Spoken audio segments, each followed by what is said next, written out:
우리 예수님께서 활동하신 사역지 가운데 갈릴리 바다에 대한 이야기가 참 많이 나옵니다. 이 갈릴리 바다는 남북의 길이가 20km고 또 좌우의 길이가 14km입니다. 그리고 전체 면적은 144제곱킬로미터라고 합니다. 우리가 살고 있는 이 대구가 달성군을 포함해서 885.7제곱킬로미터니까 갈릴리 바다는 대략 우리 전체 대구의 6분의 1 정도 크기를 가지고 있습니다. 상당히 큰 거죠.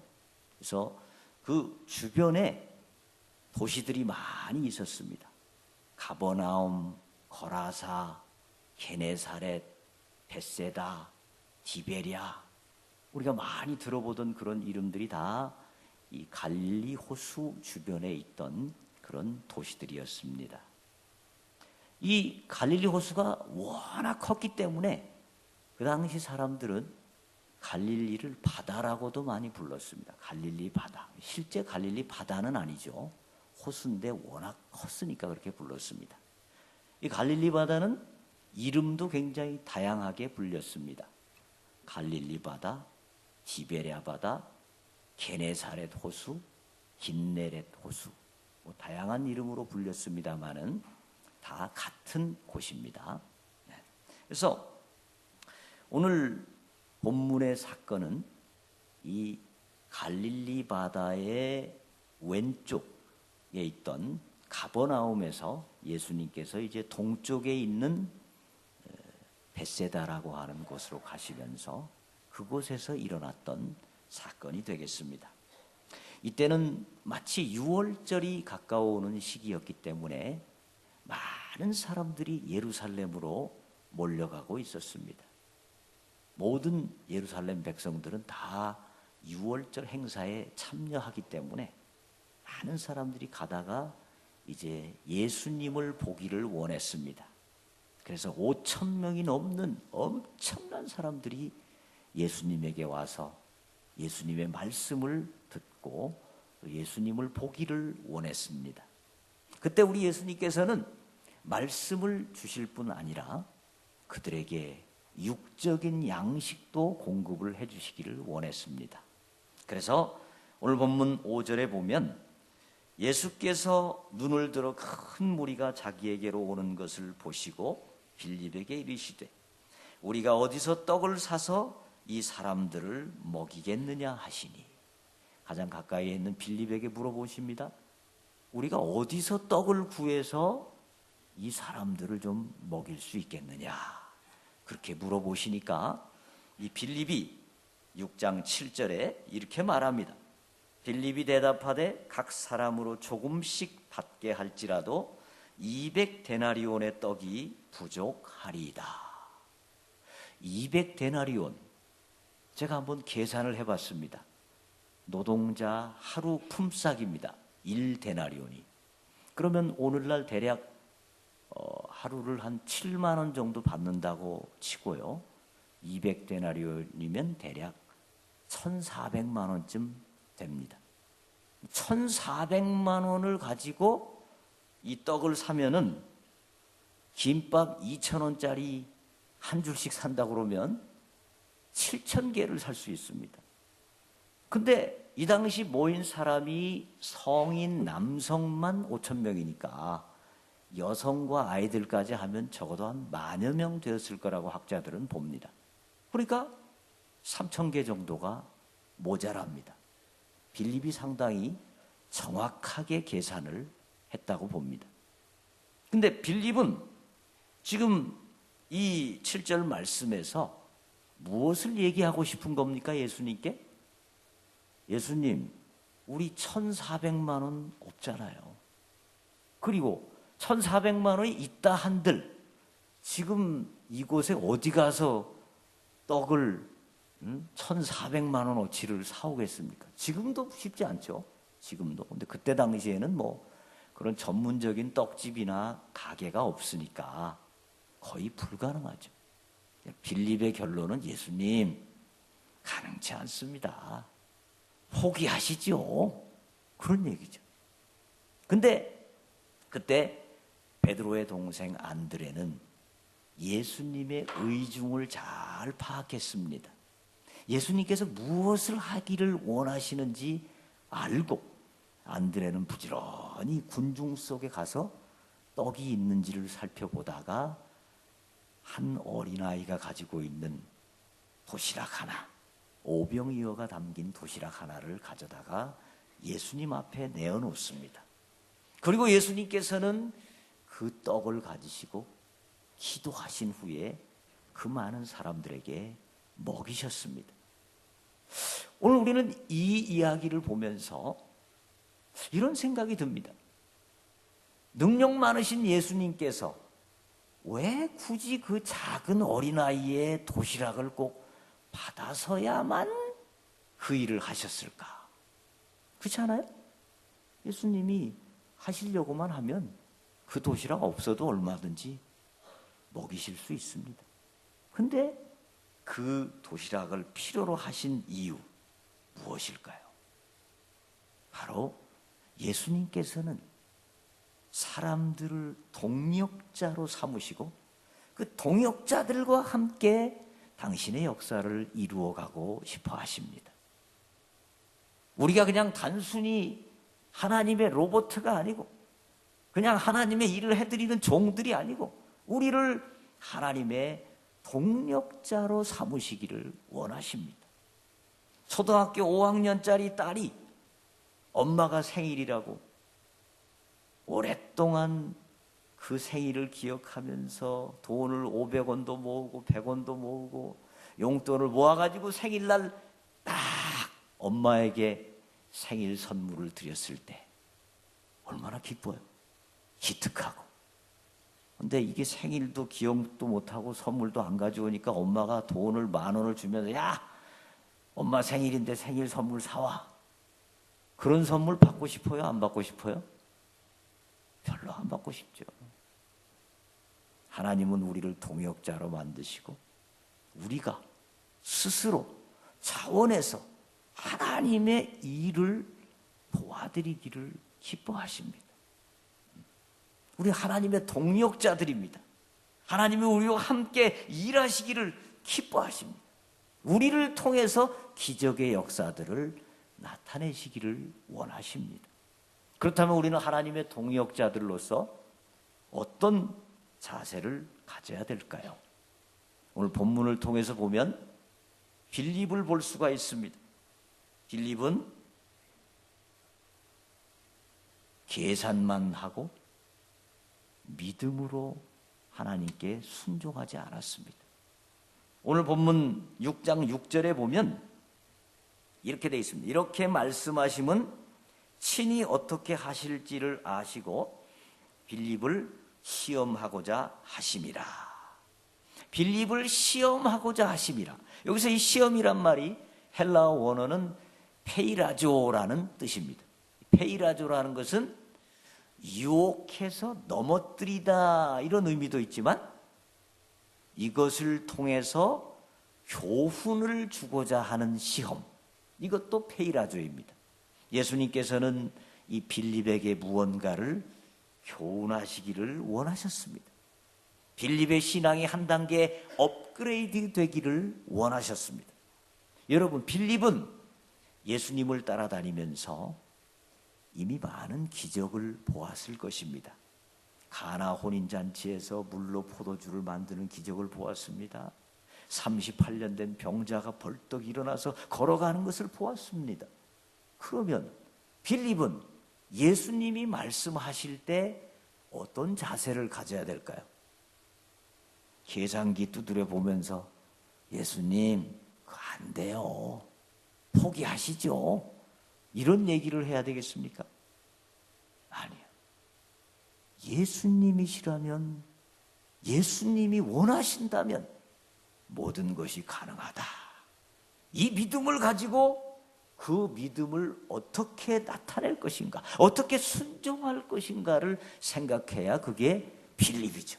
그게 동역자죠. 우리도 마찬가지입니다.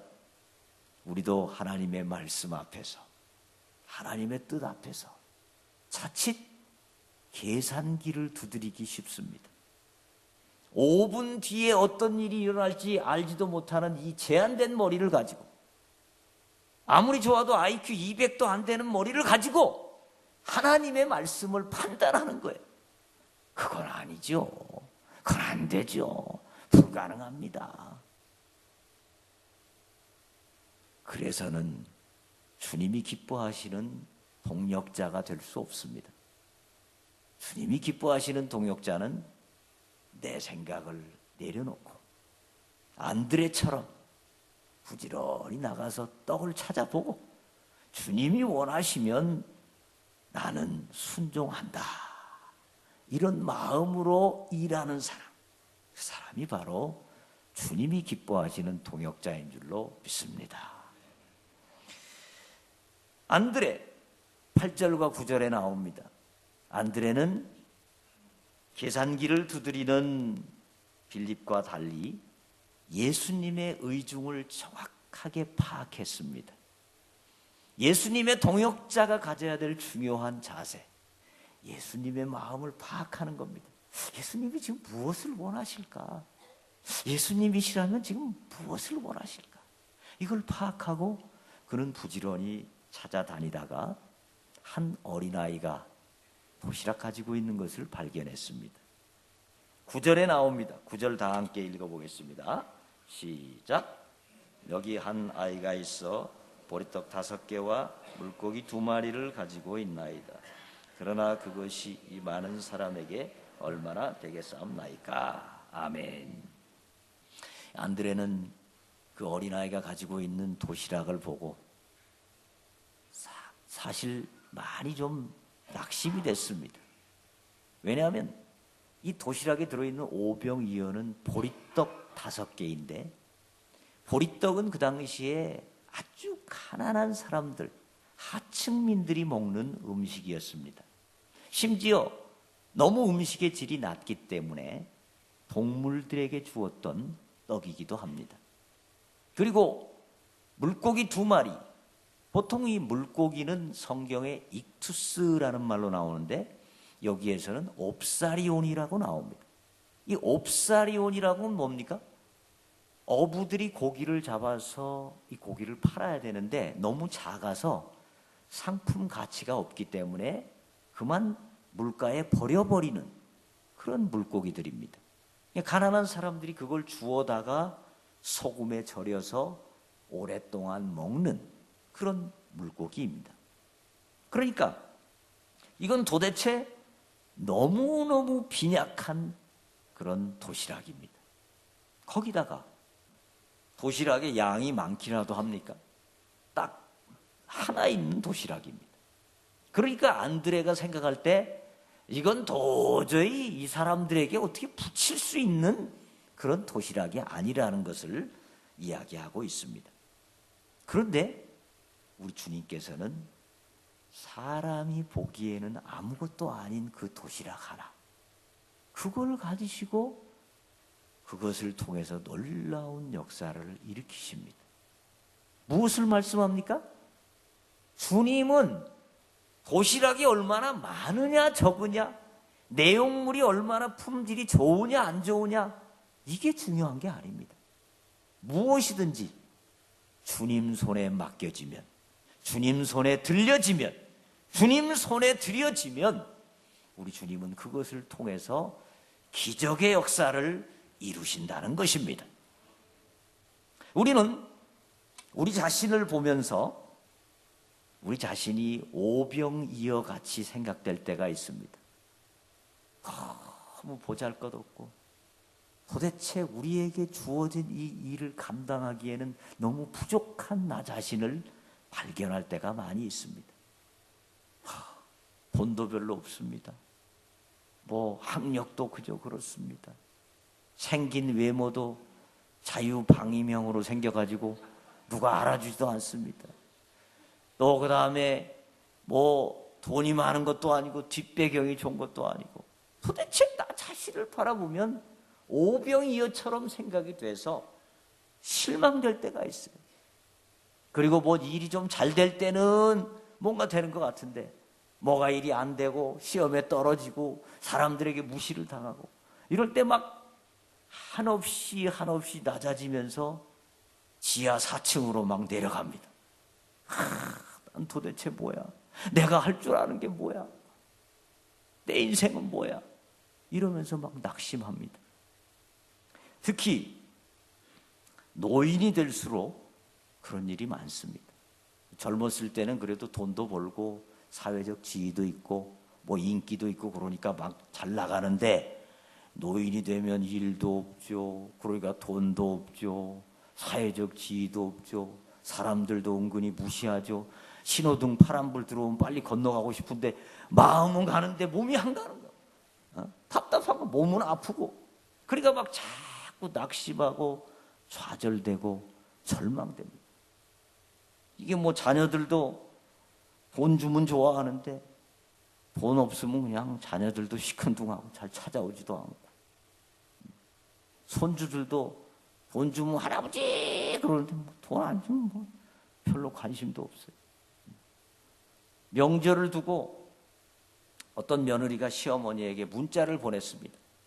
어머니, 이번 설에는 저희 가정이 외국으로 나갑니다. 외롭지만 좀 참으세요. 그리고 문자를 딱 보냈어요.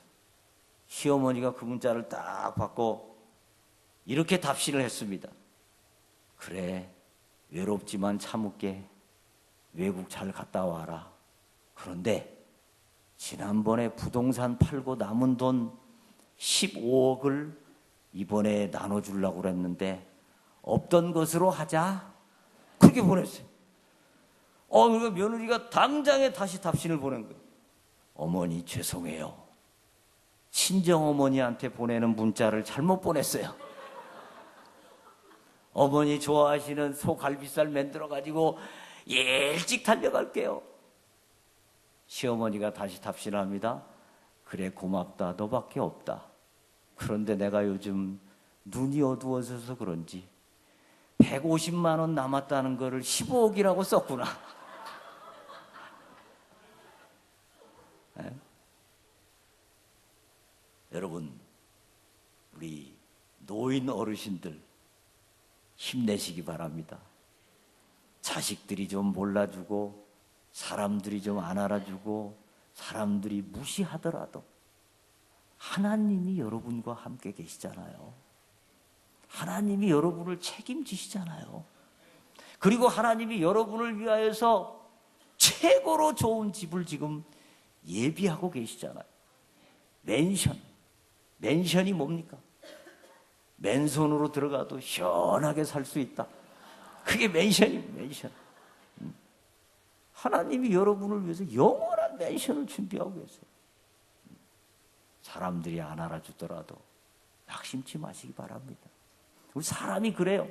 누가 좀 알아주면 그냥 올라갔다가 사람들이 무시하면 그냥 땅으로 꺼지고 뭐가 잘 되면은 그냥 교만해가지고 하나님 없이 살 것처럼 하다가 또 안 되면 그냥 낙심해가지고 막 아이고 내 인생아. 여러분이 사장님으로서 누군가 동역자를 구했는데 그 동역자가 맨날 아이고 사장님 저는 못해요. 저는 능력이 없어요. 이게 제가 할 수 있는 일입니까? 뭐 이러면 여러분이 그 사람과 일하고 싶으시겠어요? 아니시겠죠? 여러분은 하나님의 동역자들입니다. 여러분은 하나님 앞에서 당당하시기를 바랍니다. 누가 뭐라고 해도 하나님이 여러분을 책임지시고 하나님이 여러분을 품어주시고 하나님 앞에 서는 날까지 하나님이 인도하십니다. 그 하나님 믿고 끝까지 담대한 여러분 되시기를 주의 이름으로 축원합니다. 오병이어가 담긴 도시락을 드린 어린아이, 이 어린아이를 생각해 봅시다. 이 아이는 이 도시락이 너무너무 귀한 겁니다. 엄마가 아마 아침에 싸줬을 거예요. 이 도시락을 아깝게 여기면서 잘 보관하고 있다가 이제 조금 있다가 끝나고 가면서 먹으려고 그러는데 이거를 안드레가 달라고 하는 거예요. 이거 주면은 자기는 어떻게 돼요? 굶는 거예요. 그리고 집에 가도 가난한 집이기 때문에 밥이 없을 가능성이 많습니다. 굶고 자야 돼. 요즘이야 우리가 뭐 먹을 것이 그래도 조금 풍족해졌기 때문에 먹는 거 고민을 많이 안 합니다만은 지금도 물론 어려운 분들이 많이 계십니다. 근데 옛날에만 해도 우리가 얼마나 먹을 것 때문에 고생 많이 했습니까? 저도 이 말씀을 준비하면서 제 어린 시절을 돌아보니까 어린 시절에 그렇게 짜장면이 먹고 싶었어요. 근데 짜장면을 뭐 우리 엄마가 사줄 일도 없고 그래서 제 바로 위에 형하고 둘이 돈을 모으기로 했습니다. 모아가지고 우리 2그릇 값이 되는 날 짜장면 파티를 하자. 돈을 모으는데 그 짜장면집 앞에를 지나갈 때마다 너무 냄새가 우리를 유혹하는 거예요. 그래서 1그릇 반값이 되었을 때 형하고 둘이 중국집을 찾아갔어요. 사장님한테 사장님 이거 우리 1그릇 반값밖에 안 되는데 2그릇 좀 주시면 안 돼요? 했더니 사장이 중국분이었는데 안 돼. 그래서 그냥 쫓겨났어요. 근데 지금 생각해 보니까 아니 그 짜장면 곱빼기를 시켜가지고 빈 그릇 하나 달라고 그래갖고 나눠 먹으면 되잖아요. 뭘 그렇게 어렵게 생각을 해. 하다 배가 고프니까 머리도 안 돌아갔던 것 같아요. 꼭 2그릇이 있어야만 된다고 생각을 했던 거예요.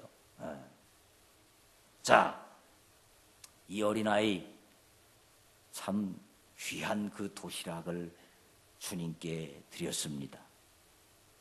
드리고 나서 이 어린아이는 밥을 굶었을까요? 밥을 굶었을까요? 아니요. 드리고 더 풍족하게 주님께서 먹여주셨습니다. 그리고 이 어린아이를 우리 주님께서 아마도 꼭 품에 안아주시고 이 어린아이의 머리를 쓰다듬어 주시고 크게 칭찬해 주셨을 거예요. 야, 너 참 믿음이 좋다. 너 참 마음씨가 좋다. 이 어린아이는 예수님의 품에 안겼던 사람입니다. 그리고 예수님의 그 인자하신 얼굴을 보고 그 음성을 들었습니다. 그리고 자기가 바친 그 도시락을 가지고 5,000명이 넘는 사람들이 먹는 이 기적의 현장을 직접 보았습니다. 이 어린아이는 아마도 평생토록 만나는 사람마다 자기의 이 경험을 간증했을 겁니다. 내가 드린 도시락으로 말이야 우리 예수님이 5,000명을 먹이셨어. 그리고 그는 평생토록 예수님을 기억했을 겁니다. 어려울 때도 예수님을 기억하고 힘들 때도 예수님을 기억하고 그 예수님을 붙들고 이 어린이는 평생을 복된 삶을 살았을 겁니다. 어린이는 작은 것 드렸지만 그는 100배, 1000배로 귀한 은혜를 받았습니다. 열왕기상 17장에도 보면 이와 비슷한 이야기가 나옵니다.